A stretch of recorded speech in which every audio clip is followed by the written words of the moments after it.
that what you say when you're in space? Well, 1 minute away, 1 minute. We'll talk about after this.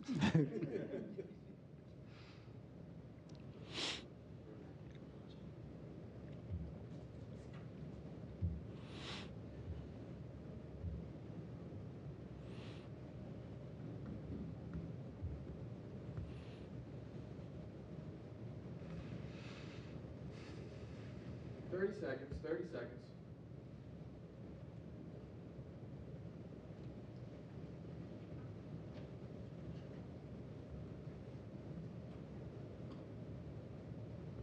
$15.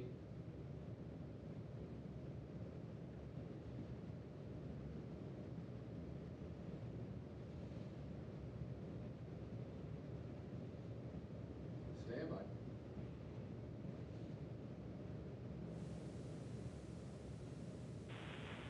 Station, this is Houston. Are you ready for the event?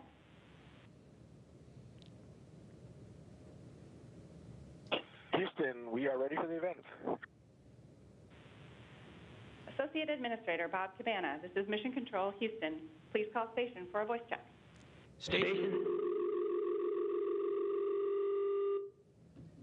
Station, this is Bob. How do you hear? Hello, Bob. We got you loud and clear. Welcome to the ISS. Awesome. Well, I really wish I was up there with you. I thank you so much for joining us for this event today. I cannot believe it was 25 years ago today that we grappled Zarya and joined it with the Unity node. Absolutely amazing. And when you think of all that's been accomplished on ISS in the last 25 years, 3,000 research and educational investigations from 108 countries around the world.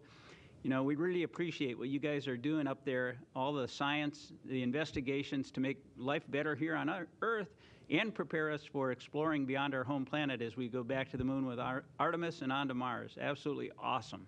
Thank you. And hey, this is Joel. You guys look awesome. Thank you very much for taking time out of your schedule today.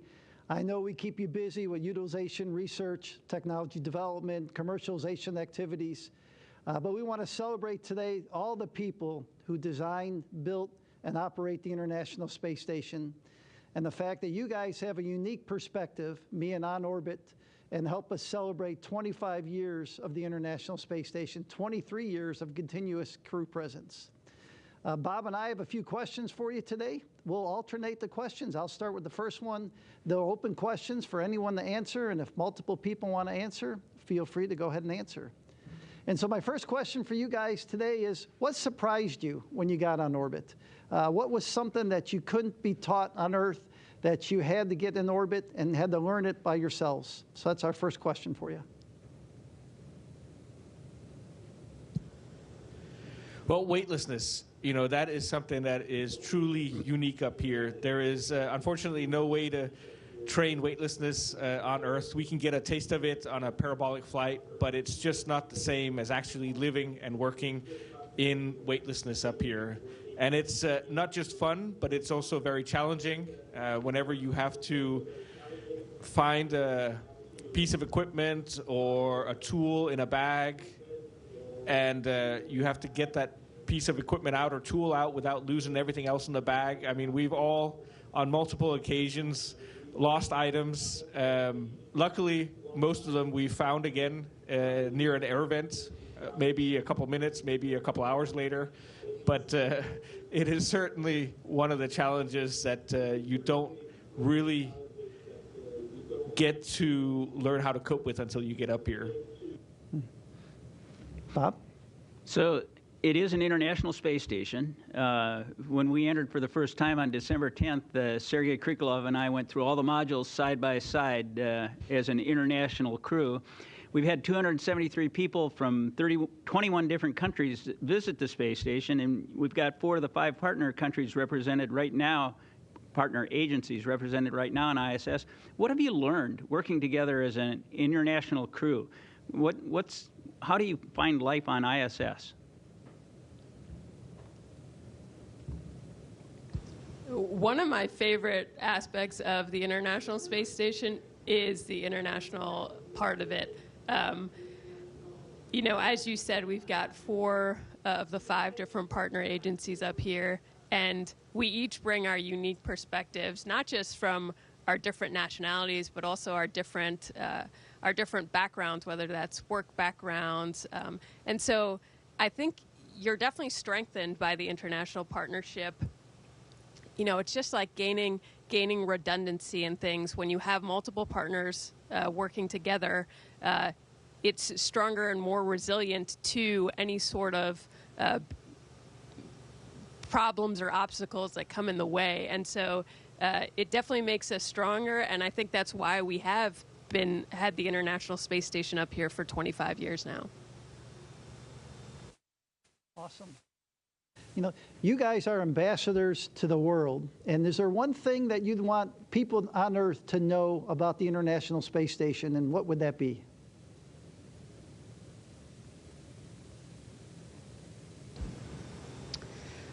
Well, one of the things that surprised me most as I started at NASA and then started training for this mission is just how complex the International Space Station program is.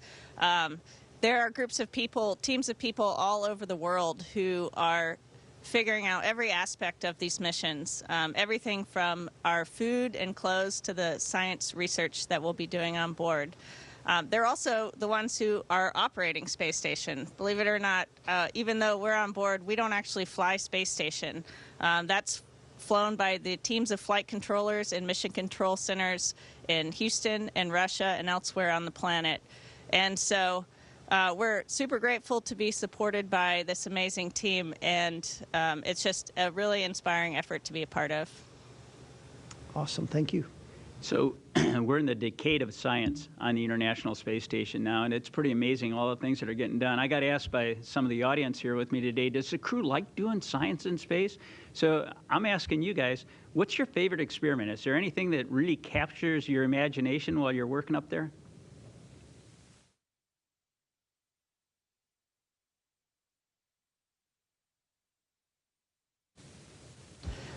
Okay, I'll start, and then we might have a few others chime in. But one of the things that I found most interesting on board is all the human research that we do.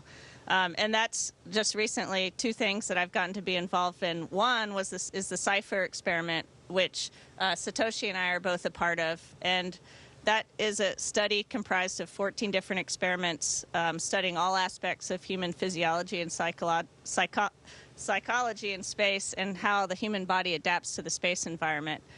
So that's been very interesting, and that study's aimed at improving the health of astronauts on long-duration missions. The other thing that we've all been getting to work on since SpaceX 29 arrived is a couple different experiments in the life sciences glove box. And those experiments are all studying aging, so the aging process of the human body, and our immune system and how that's impacted as we age.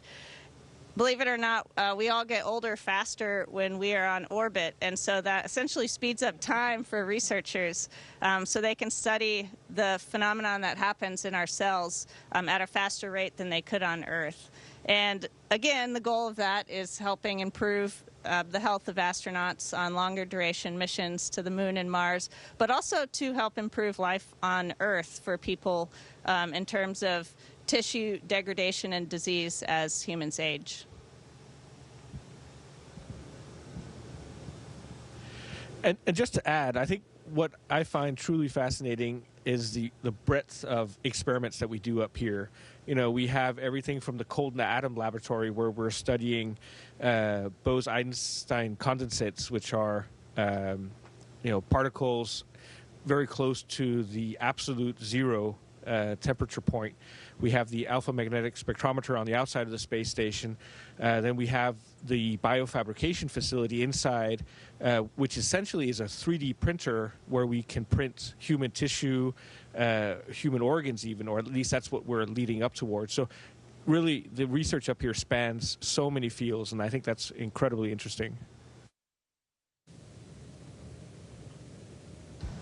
The experiments which we really like, there are so many, but I wanted to talk also about psychological experiments which we are doing right now, because, you know, I was so surprised that when you live here and you're deprived of common things and you work together within like a small group of people, you see how your emotions and skills evolve, and like things which make you sad, they are like making you really sad, and things which make you laugh, you are really, the degree of those emotions is a little bit different, and there are a few experiments which study that, and I think it's fascinating, especially to see how they change over the term of like a few months, which is really, really amazing, and I think it will help us to build the way towards longer flights.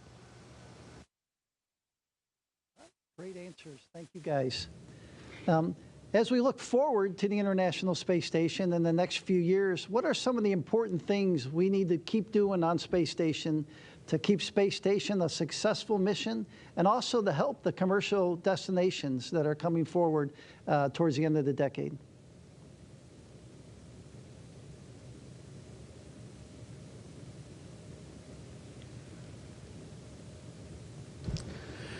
Well, something that excites me are the number of national astronauts from countries who aren't necessarily a part of the original partnership behind the International Space Station, that they now have an opportunity through commercial programs to come up here and conduct science and technology development. And I hope that over the next many years, we'll continue to see more and more countries send their national astronauts up here in order to increase the international aspect of the space station. I think that's incredibly exciting to see how many countries, and hopefully also in the future private companies, are interested in utilizing a laboratory in low Earth orbit.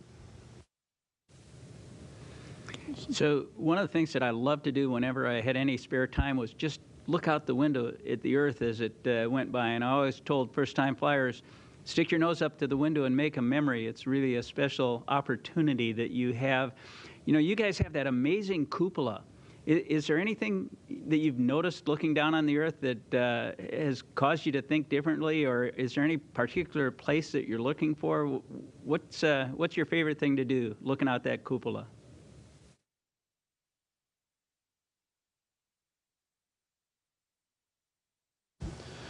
I was really amazed by the view of lightnings. Those like big fields of clouds, and without any stop, like instantaneous lights here and there. Like sometimes they might be like 5 or 10 per second, and you see those fields of lightnings at night over the clouds, and that amazes me so much. I cannot just stop doing that. And all the time we do air raid exercises. I cannot, like, during the breaks between exercises, I go and look at those. That is really amazing. I didn't expect that it looks so magnificent. And also just that every time we pass over the same areas every few days, but it's different every single time based on the weather, based on the lighting. So the same exact spot looks just slightly different each time, and each time there's something beautiful about it. And now, we've been passing over a lot of snowy regions in the north, and it looks totally different than it did when we first got up here. So just the how alive it is and beautiful and changing. Awesome questions. Every time you guys answer a question, you put smiles on our faces down here. So thank you, guys. You talked about some of the research, and are there any results that you would like to see, or you do an experiment and you're like, oh, I really wish this would result in this answer, or this would result in that answer? Have you got any thoughts on the research? And I'd be curious to see if, what you think about kind of the future and how we want to continue research on board Space Station.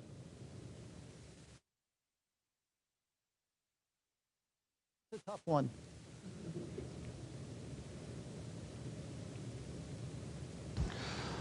I think it would be so interesting to see how we can protect humans from radiation. Like, we are doing a lot of experiments on how you can block radiation and how you can help to save the human from those levels, especially if you go to different orbits. We are doing that a lot here, and I'm wondering if we can find the material or another means of stopping the radiation so that we can find the way to travel to Mars and beyond. Awesome answer. Great answer. Great answer. So when I was I would just perhaps also, just add that I think it's very interesting to see if we'll develop a commercial capability in low Earth orbit in the future.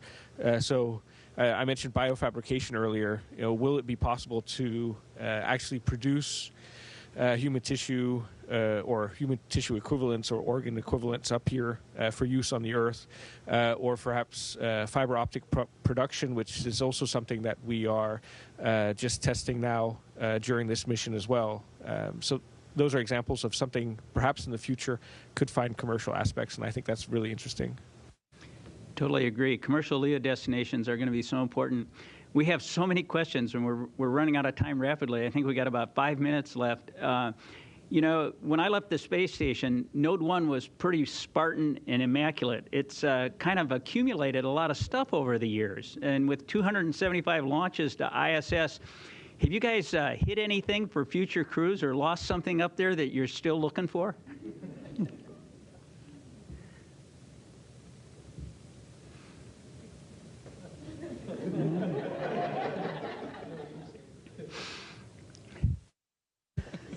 Well, we might have found something that someone had been looking for quite a while. Our good friend Frank Rubio, who headed home, has been blamed for quite a while for eating the tomato, but we can exonerate him. We found the tomatoes. Awesome, awesome. I think we'll have probably one more question, and then we'll probably hand it back over to Capcom and let you guys get back to work. But, when you return to Earth, what's the one thing that, and maybe there's more than one thing, that you're going to want to explain to people here on Earth, your favorite memory of the International Space Station?